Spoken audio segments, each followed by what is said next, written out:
being here. I'm thrilled to be here. Tracy and I have a long, wonderful history, and I'm glad that it continues, and it's all centered around art and food and fun and stories. I'll start with the Lost Beach series.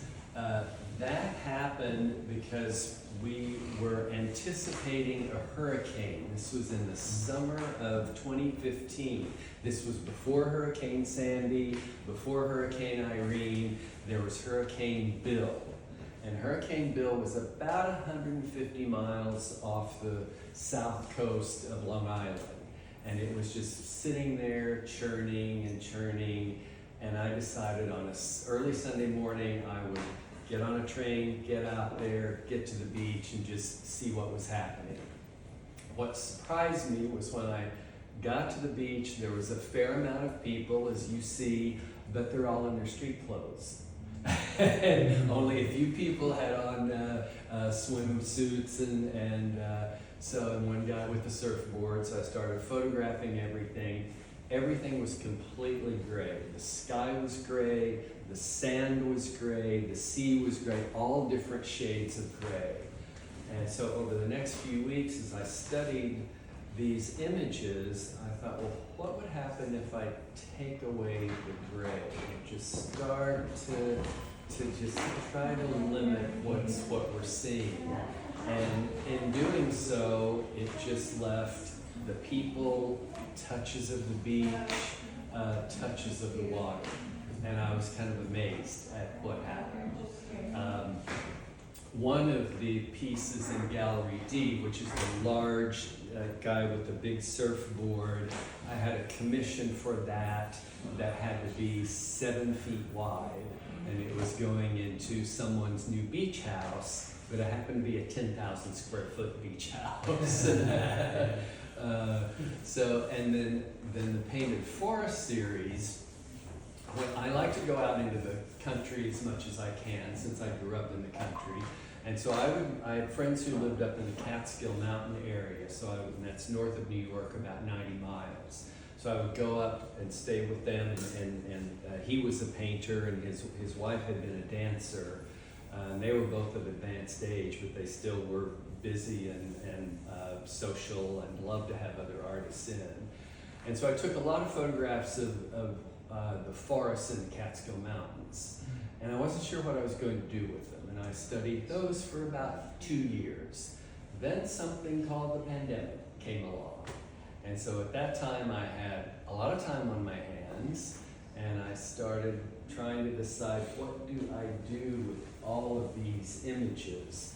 So I had this idea about, can I merge graffiti, the urban jungle with the jungle, the tree jungle, and see what would happen.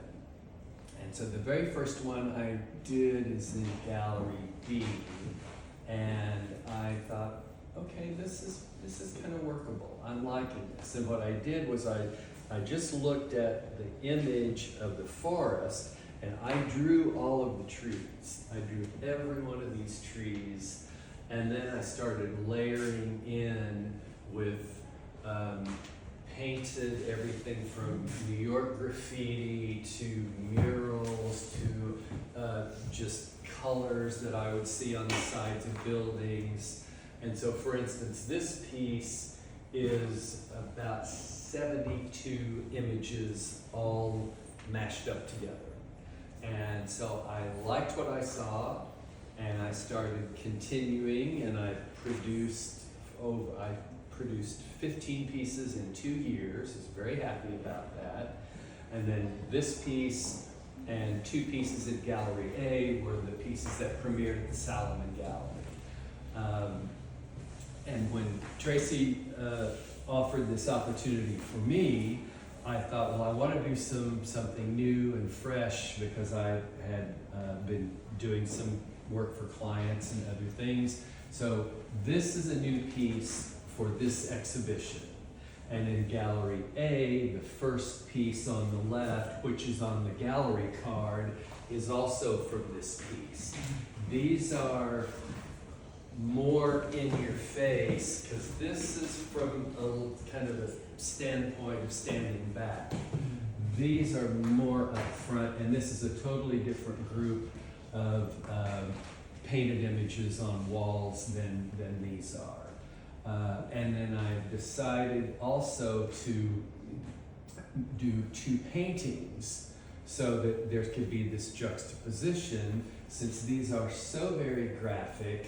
So with the paintings, which is one is here, the other one is in Gallery B, I wanted to get across just texture. This is about texture, this is about possibilities, it's about the boldness of what's in the forest.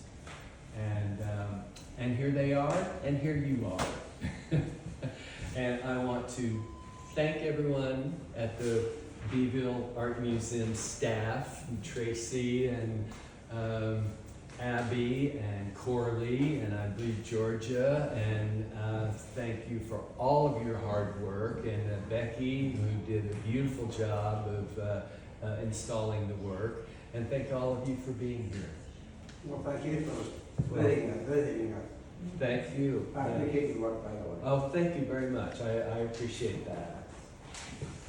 One of the things that I like to do is try to figure out how people did what they did, Mm-hmm. how they do what they do. Mm-hmm. And part of I wonder, well, did he work on the background, put the overlay, the colors over that, or did he work with a bunch of colors and then paint back there? So there's a combination of both. It's a combination of both. This one I did the trees first, and I was looking at kind of 3 different background colors, which is the opposite of the other new one. I knew I wanted that deep, rich maroon purple as the background, and then worked with trees and colors that would go with that. And in Gallery B, those are the earliest pieces where I did ground, you'll see mountains, you'll see the shadows of the trees, all of that. And then when I got to kind of the second series, this is where I thought, well, what would happen if I just had no ground, if it was just kind of up in your face? And so I liked what was happening with this series, and that's why I produced more of those.